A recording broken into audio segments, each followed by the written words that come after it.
Madame, Monsieur, tout le plaisir est pour moi de vous retrouver sur les antennes de la Centrale Radio et Télévision pour les comptes de votre magazine spécial Exclusivité.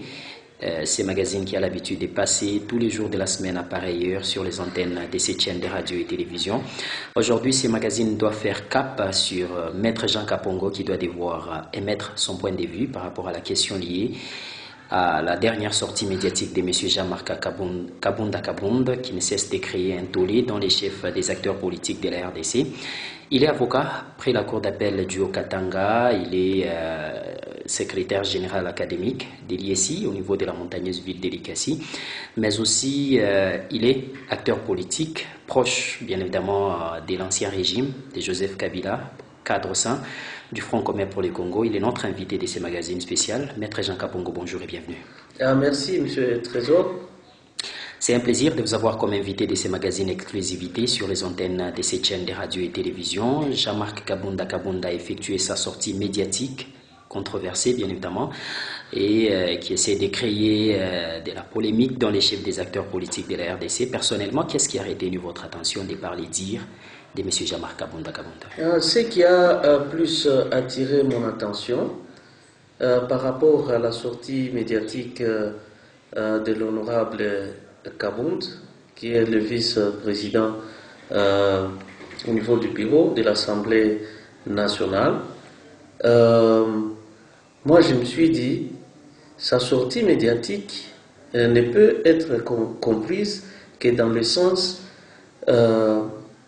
de la turpitude. Donc, il est en train de se prévaloir de sa propre turpitude. Pourquoi? Parce que lui ne peut pas à la dernière minute se soustraire aux actions que l'actuel régime a eu à enclencher, et toutes les actions, c'était dans le cadre de l'union sacrée. Et si par exemple vous êtes dans un collectif, il faut accepter de partager non seulement les bénéfices, il faut accepter de partager aussi l'échec. Et aujourd'hui, il ne peut pas nous faire croire qu'il est devenu un ange qui est tombé du ciel. J'ai essayé un peu d'analyser le contenu de ses propos. Et moi, je pense qu'il faut avoir le courage, que ce soit dans les pires, que ce soit dans les meilleurs, de pouvoir partager les pertes, tout comme les bénéfices. Mais ce qu'il a fait là, moi je crois que ça fait la honte. Ça fait la honte, pourquoi? Parce que chaque parti politique, chaque plateforme doit axer sa démarche sur les idéaux. Et ces idéaux, nous les trouvons même dans la Constitution. C'est-à-dire les partis politiques ne peuvent pas prôner plus l'hostilité. Et tout ce que nous cherchons, c'est le développement de la République démocratique du Congo. Les idéaux qu'un parti politique doit prôner, il y a d'abord la fraternité.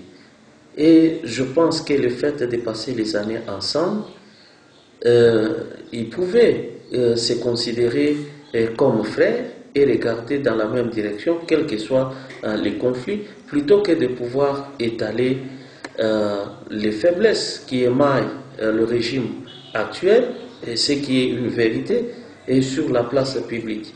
Et là, moi, je ne peux pas me mettre dans leur camp pour essayer un peu de recadrer ce qu'ils sont en train de faire, et parce que, quelle que soit la longueur du temps, de la nuit, et le jour finira toujours par apparaître. Et c'est ce que nous sommes en train de voir, et les contradictions qui existent entre le régime en place et Jean-Marc Kabunda montre déjà que la vision était sombre.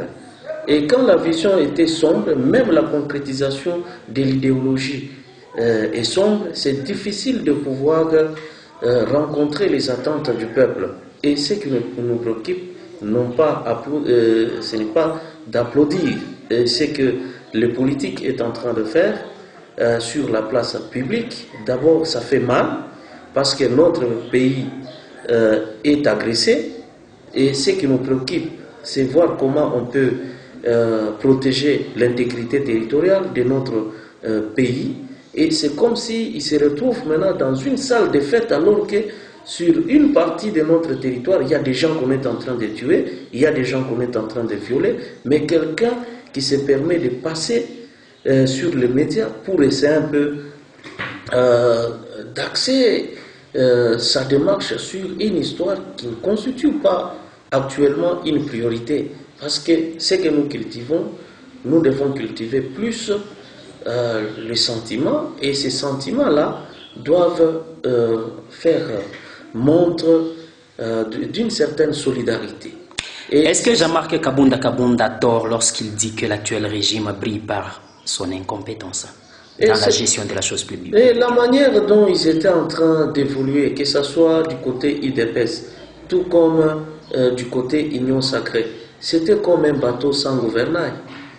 Et lorsque vous êtes dans un bateau sans gouvernail, donc même la direction que vous cherchez à emprunter sera un peu compliquée.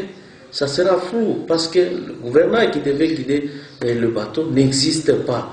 Et le gouvernail, c'est une idéologie claire, non seulement une idéologie claire, mais aussi une vision claire. Et quand on était en train de dire aux gens que l'union sacrée, quand on parlait de l'union sacrée, c'était une histoire qui ne pouvait pas se justifier juridiquement. Et les gens ne nous croyaient pas. Mais avec le théâtre que nous sommes en train de vivre, et moi je pense que les gens doivent tirer des leçons dans le passé. Ce qui est mauvais, on doit dénoncer que c'est mauvais. Mais ce qui est bien, nous devons imiter ça, non pas pour plaire à un individu, mais pour contribuer au développement de la République. Mais ce que nous voyons au niveau des institutions, il y a des flatteurs. Il y a des flatteurs. Mais quand est-ce que Jean-Marc Kabunda, personnellement, maître, quand est-ce que Jean-Marc Kabunda s'est rendu compte que l'actuel régime était incompétent de gérer la chose publique? Parce que lui-même faisait partie de l'actuel régime. Il a été premier vice-président de l'Assemblée nationale. Grâce à ce régime, vous l'avez déchu parce que vous avez affirmé noir sur blanc qu'il était incompétent. Lui, Jean-Marc Kabunda. Mais par la suite, il a été reconduit par l'actuel régime. Aujourd'hui, Jean-Marc Kabunda qualifie l'actuel régime d'incompétent. Quand est-ce qu'il s'est rendu compte que l'actuel régime était incompétent? Est-ce au moment où il a été exclu, ou bien avant d'être exclu, il s'était déjà rendu compte de l'incompétence de l'actuel régime? Est-ce que la question que vous me posez là, est-ce que Kabunda aujourd'hui peut se soustraire de ce collectif? Il est aussi incompétent, selon vous?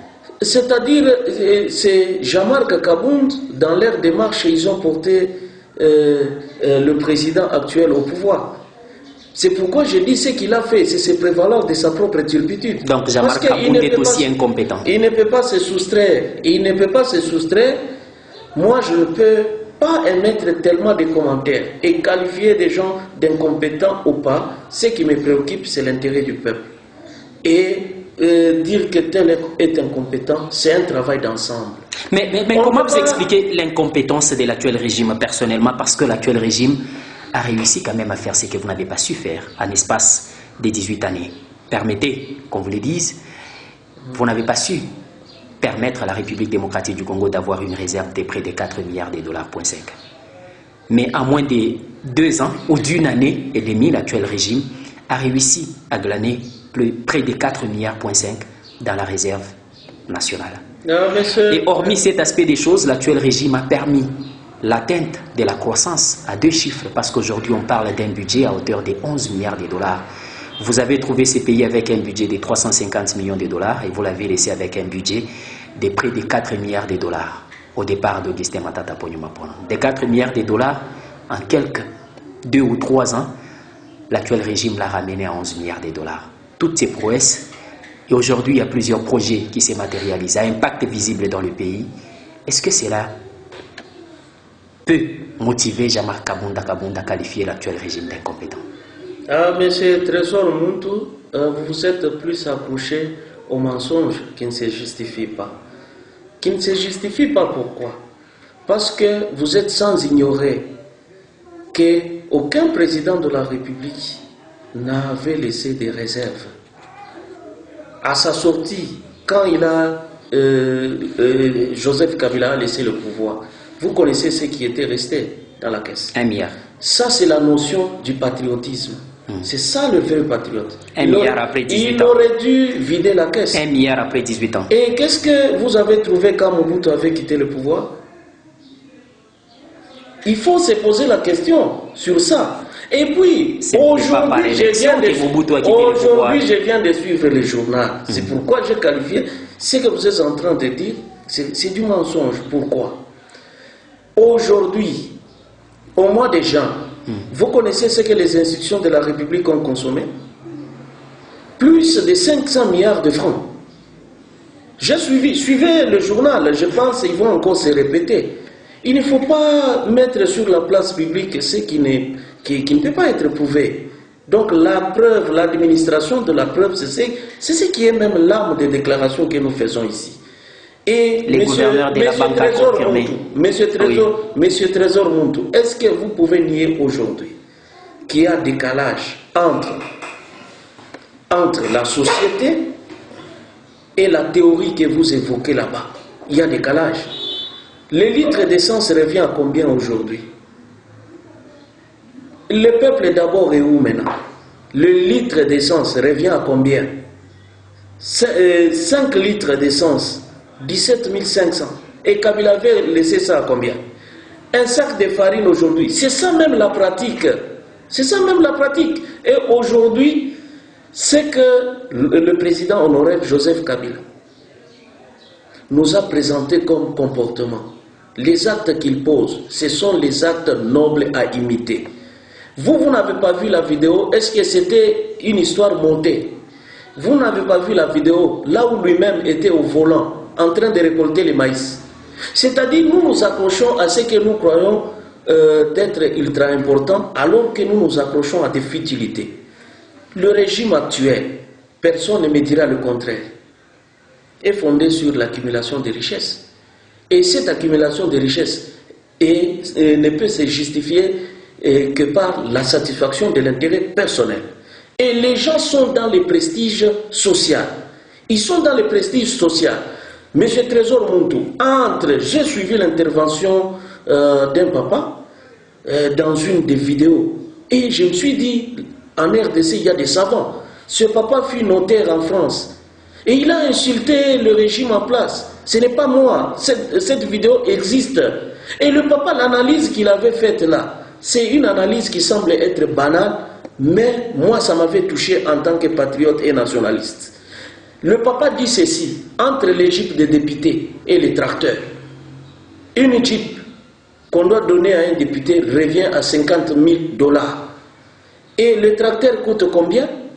Et si on achetait les tracteurs, on donnait aux députés pour que chaque député puisse faire un champ. Donc au bout d'une année, nous aurons combien d'hectares? Est-ce que la RDC va encore coopérer dans le cadre des activités alimentaires pour aller chercher à manger en Zambie? Donc il n'y a que l'ancien régime qui avait droit de doter les jeeps aux députés. Monsieur Trésor Muntu, nous devons comprendre que en même temps qu'on gère le pays, on doit être le premier investisseur chez soi. Est-ce qu'aujourd'hui, vous pouvez me dire, pendant toutes les années que nous venons de comptabiliser ici, à part les promesses qu'on est en train de faire au peuple, est-ce que vous pouvez me dire, le gouvernement, il a tellement investi en quoi? Et pour votre gouvernement, je vous rappelle que les communes qui se développent, les entités territoriales décentralisées qui se développent, c'est un cadeau que le président honoraire Joseph Kabila avait laissé au peuple congolais. Et qui se matérialise sous les règnes d'Elgin. Est-ce que vous pouvez nier que la modification du code minier avant le départ de Joseph Kabila, vous savez combien ces démarches-là l'ont coûté? Parce que les investisseurs ne voulaient pas assez qu'on puisse toucher à ce code minier. Mais lui, il a entrepris ces démarches-là, et aujourd'hui, quand vous parlez de la redevance minière, et tout le monde ne tourne qu'autour de la redevance minière, et il y a même les gens qui quittent pour venir inaugurer, malgré leur rang, ils quittent pour venir inaugurer ce que les bourgmestres font. Est-ce que ça se faisait? C'est parce que Joseph Kabila avait pensé au peuple. Quand on dit peuple d'abord, ça ne peut pas être un slogan. Ça ne peut pas être un slogan. Est-ce que l'actuel régime constitue un danger pour la nation, pour le pays? Vous savez que ce qui est en train de détruire le pays, c'est la trahison. On trahit plus ceux qui font du bien. Et on s'énerve plus contre ceux-là qui sont en train de travailler pour l'intérêt du peuple.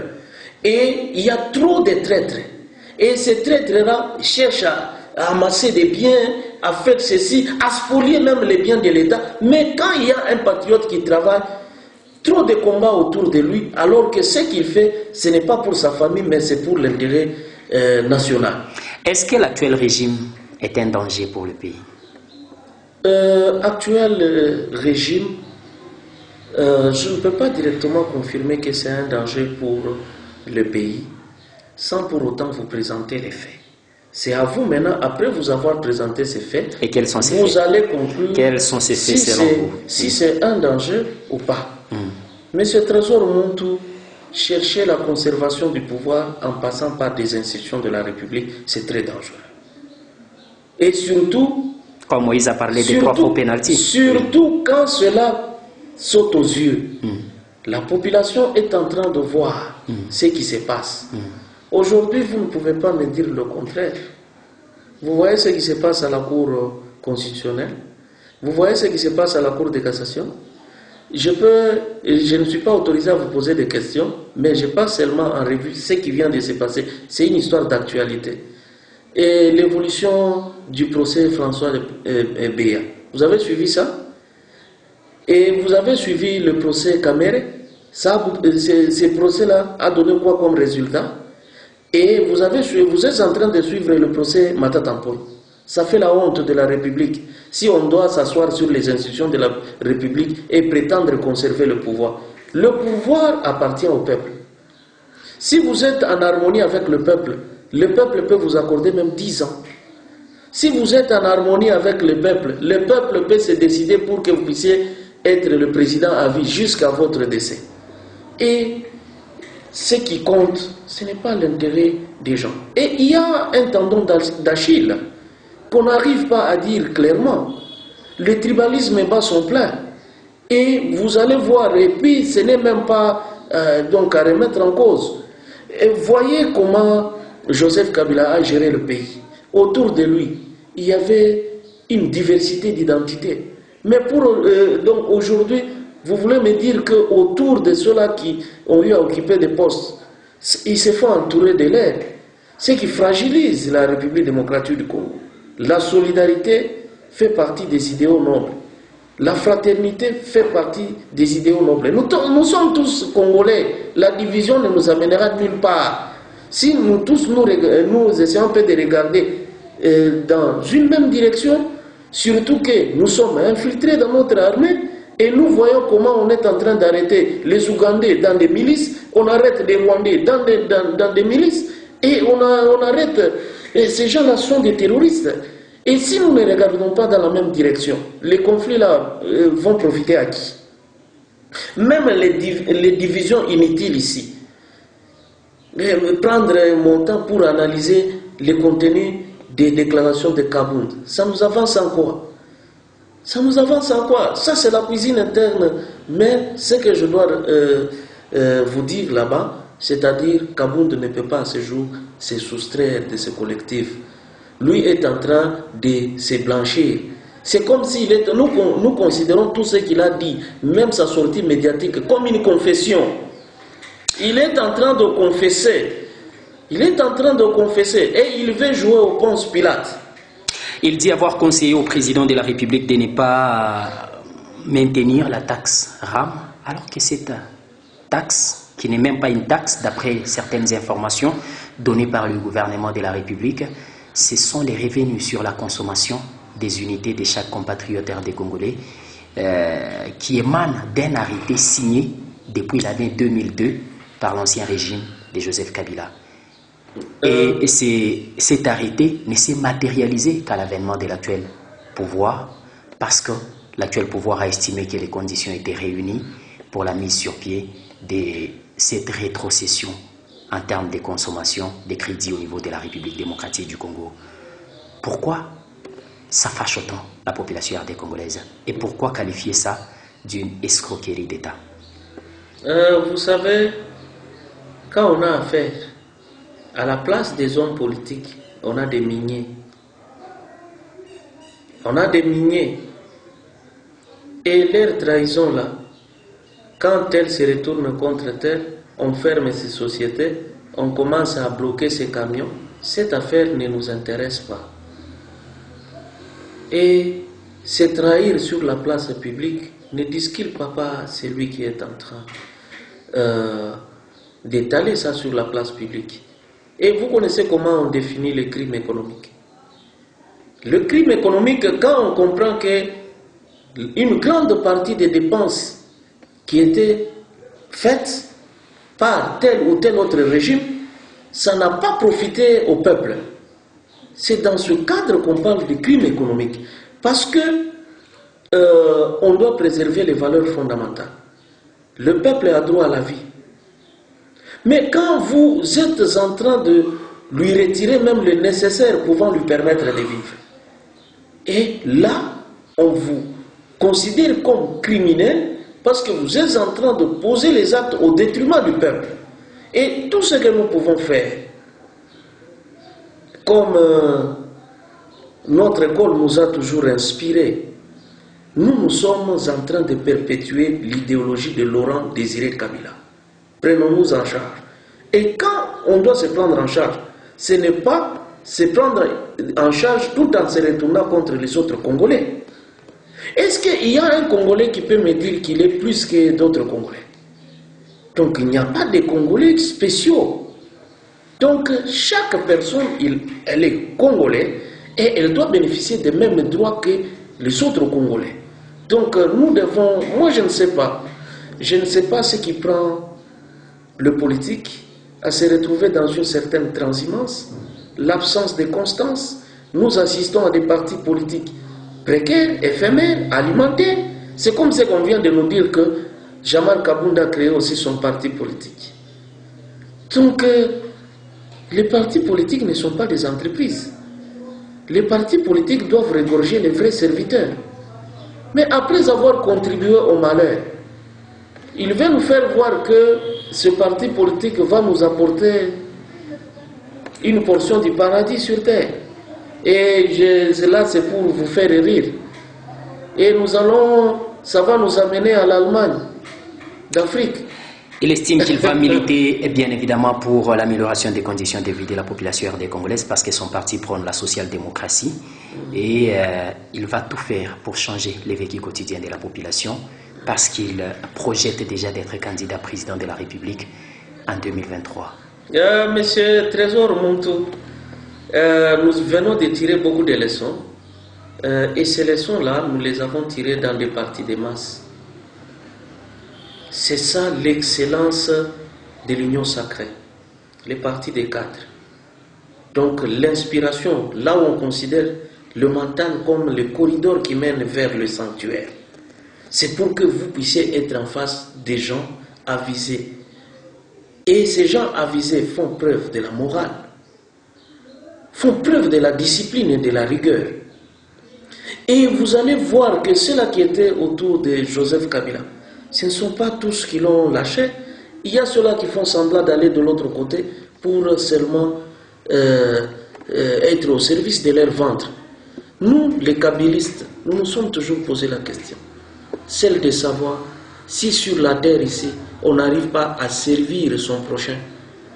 Est-ce qu'on aura encore une autre opportunité de les servir? Nous sommes plus des serviteurs. Et combien de kabylistes ont refusé des postes? Sous ce régime, des kabylistes valeureux, les kabylistes valeureux, qui n'aiment pas se lancer dans la transhumance pour que, à la longue, qu'ils soient tournés en ridicule.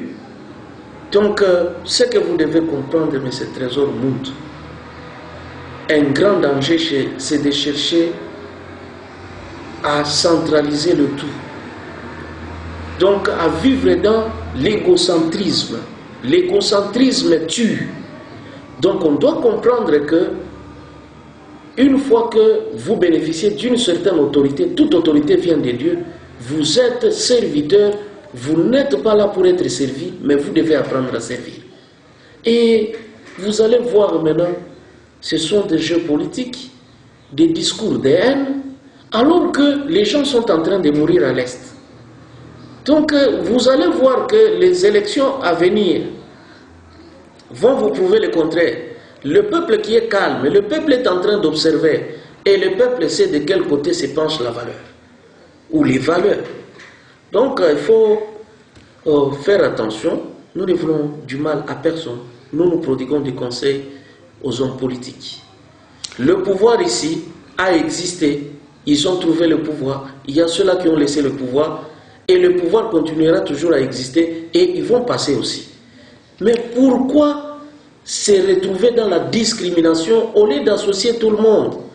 Quand vous prenez le régime de Joseph Kabila, au sommet, je parle du sommet, le PPRD, c'est un parti des cadres. Et est-ce que vous avez trouvé parmi les députés, même si aujourd'hui on les range dans le cadre de la majorité parlementaire, est-ce que vous avez déjà vu sur la place publique un député qui a tourné le dos à Joseph Kabila passer pour aller raconter des bêtises contre Joseph Kabila? Ça, la discipline. Non seulement la discipline, l'éthique. L'éthique. La politique, c'est une carrière. Donc, on n'est pas dans l'anarchie ou bien la jungle. Donc, même si vous cherchez à vous retourner contre quelqu'un, mais un peu de courtoisie. Le temps que vous avez eu à passer ensemble, le temps que vous avez eu à passer ensemble, moi que ce régime puisse être teinté de certaines faiblesses, même s'il y a des failles quelque part, on ne peut pas encourager les actes inciviques. On ne peut pas encourager les actes inciviques et avoir les accolades qui ont existé entre le président de la République et Jean-Marc Kabound. Est-ce qu'à ce jour, il peut se permettre de faire ça? Et la morale, c'est en violation des règles morales. Hormis cet aspect des choses, Jean-Marc Kabound accuse l'actuel régime de préparer les bourrages des urnes, mais aussi de vouloir proroger la période ou les mandats pour un glissement, je ne sais pas, de 2 ans, d'après ce qu'il venait de dire à la population de la République démocratique du Congo. N'est-ce pas une chose et son contraire? Et là, on prépare, je ne sais pas moi, les bourrages des urnes, mais on prépare aussi les glissements. C'est quoi la part de vérité dans ce qu'il a dit? Là, de manière objective, jusque-là, nous ne pouvons pas mettre la charrue devant le bœuf. La CENI est en train de travailler. Est-ce que le régime actuel est dans les délais constitutionnels? On ne peut pas s'agiter. Et ce que nous attendons, c'est voir le régime actuel franchir la ligne rouge sans élection. Et à ce moment-là, la Constitution nous donne le pouvoir. Vous savez, Dieu vous protège que lorsque vous êtes dans la légalité. C'est pourquoi même quand le président honoraire, on lui posait la question, et il avait remis même la Constitution à une blanche qui lui avait posé la question, est-ce que vous allez organiser les élections? Est-ce que vous n'allez pas vous représenter? Et tout ça, pour essayer un peu d'ébriguer le mandat, il lui avait tendu la Constitution. Est-ce qu'il n'avait pas respecté? Au moins, lui, il a eu à respecter la voix du peuple. Ah, la voix du peuple, c'est organiser les élections 2 ans après les délais constitutionnels. La Constitution, c'est ça. C'est la Constitution qui incarne la voix du peuple. Et elle s'applique seulement à Joseph Kabila qui a glissé pour 2 ans. Elle ne peut s'appliquer à Félix Tshisekedi qui peut aussi glisser pour 2 ans. La Constitution, et vous savez qu'il ne faut pas comparer l'incomparable. Il ne faut pas comparer l'incomparable. Nous prenons seulement l'accession au pouvoir. C'est pour ça que je dis, vous cherchez à comparer l'incomparable. Les sacrifices consentis par le président Joseph Kabila, le président honoraire, ce ne sont pas les mêmes sacrifices que le président actuel est en train de consentir. Le président de la République honoraire a trouvé le pays en guerre. Vous êtes journaliste, vous êtes mieux informé. Il a trouvé le pays en guerre. Les gens ils disent, il est entré ici dans des bottes. Et il s'est retrouvé au sommet de la République. Le pays divisé à l'Est. Diminution des groupes, des miliciens. Mais aujourd'hui, ce que nous sommes en train de vivre, c'est autre chose. Et vous savez que sur le plan international, la République démocratique du Congo n'est plus considérée. N'est plus considérée comment? Prenez la délégation qu'on a envoyée en Angola. C'était en Angola pour aller rencontrer. C'était en Angola pour aller rencontrer le président. C'était le président qui a reçu. Je pense que c'est le président, c'est Lorenzo. Lorenzo qui les a reçus. Et voyez ce que ça a donné. Ça, c'est une pièce théâtrale sur le plan diplomatique. Et aujourd'hui, on envoie une autre délégation pour aller rencontrer Museveni en Ouganda. Il fallait voir cette délégation, la manière d'aborder la question. Une humiliation sur le plan international et régional. Donc c'est pour nous dire que la RDC, avec toutes les richesses qu'elle regorge, la RDC n'est plus en mesure de terminer ses problèmes seule. Prenez les images de Mamadunda. L'armée congolaise était prête à aller entrer au Rwanda, n'eût été les autres interventions. Est-ce que ce n'était pas au Congo? Ça s'est passé au Congo. Est-ce que si le régime actuel nous demandait d'arrêter tout ce que nous faisons, que nous soyons enrôlés dans l'armée, que nous puissions mourir pour notre patrie, est-ce que nous allons refuser? Les jeunes vont refuser. Les jeunes ne vont pas refuser. Nous défendons d'abord l'intégrité territoriale parce que l'argent qu'on dépense en appelant les armées étrangères, ça coûte à la République. Et c'est pour nous dire que notre armée n'est plus capable. Moi je pense, comme au fond on est en train de dire, c'est la logistique. Un problème de logistique et de motivation. Et c'est là où je salue un peu dans le cadre sécuritaire, c'est le recrutement qui s'est fait. On a recruté les jeunes, ils sont en Kanyamakasese. Et là, ce sont des projets encouragés, nous ne pouvons pas diaboliser tout. Et aujourd'hui, il y a les maïs qui vont récolter là-bas et ça va profiter au peuple. Ce qu'il y a à saluer, nous saluons. Mais on ne peut pas admettre ce que la République démocratique du Congo puisse être à genoux. Et en dernier ressort, est-ce que Jean-Marc Kabunda le Rwanda peut entrer combien de fois dans notre pays? La France peut entrer combien de fois dans notre pays? Un grand pays comme ça ne peut pas mettre ou déstabiliser le Rwanda. Mais c'est pourquoi je dis ça fait la honte. Et vous savez, jusque-là, nous ignorons les accords qui ont existé entre le Rwanda et la République démocratique du Congo. Et là, c'est un secret des polichinelles.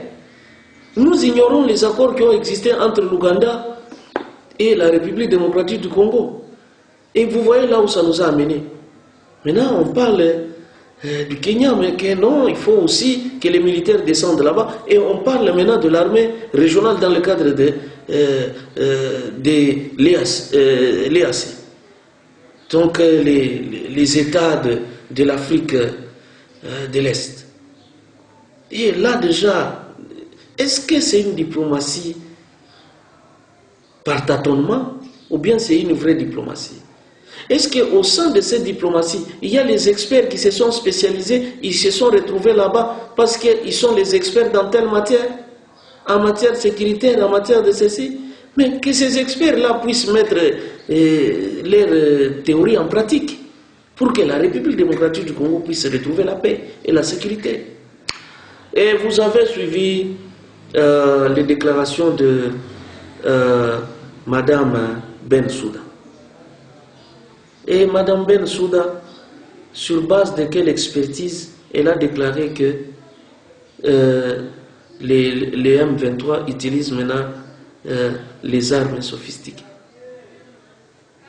Donc vous ne comprenez pas ce qui se passe en République démocratique du Congo. C'est l'union qui fait la force, pas de division. La politique du ventre, la politique centrée sur l'ethnicité, le tribalisme ne nous amènera nulle part. Parce que moi je ne peux pas être content de voir tel ou tel être tué. Mais le fait qu'il est congolais, Il possède la nationalité congolaise. Mais des petites identités ne peuvent pas nous diviser. Mais pourquoi se faire entourer toujours des siens? Aujourd'hui, je pense que le régime actuel est victime de chercher toujours à se faire entourer des siens. Parce que Kabound, il était dans le sillage du feu Étienne Tshisekedi.